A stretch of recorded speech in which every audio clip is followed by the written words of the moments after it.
আচ্ছা সালমা, তুমি তো পুলিশ, আমি যদি কোনোদিন কোনো অন্যায় করে ফেলি তুমি আমার গায়ে হাত তুলবা? হ্যাঁ, তীরেটাই পেটাবো।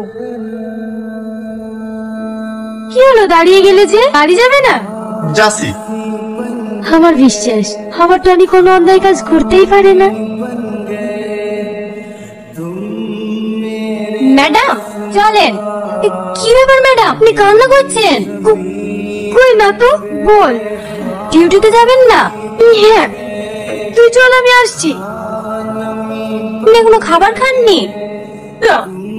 ভালো লাগছে না। আমি বুঝতে পারছি আপনার মনের অবস্থা। তুই তো আপনাকে ধোকা দিয়েছে। সাথী, আমার কোথাও ভুল হয়েছে না তো? আমার কেন জানি মনে হচ্ছে ও নির্দোষ। একটা সত্যি কথা বলবো ম্যাডাম?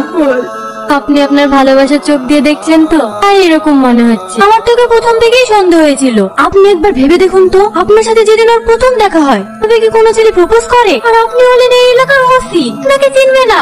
ও আপনাকে খুব ভালো করেই চেনে। তিনি বলি আপনার সাথে ভালোবাসার অভিনয় করে আপনাকে হাতে রাখার চেষ্টা করি, অবৈধ কাজগুলো সুন্দরভাবে চালিয়ে যেতে পারে। তুই ঠিক বলেছিস, আমি ভালোবাসি।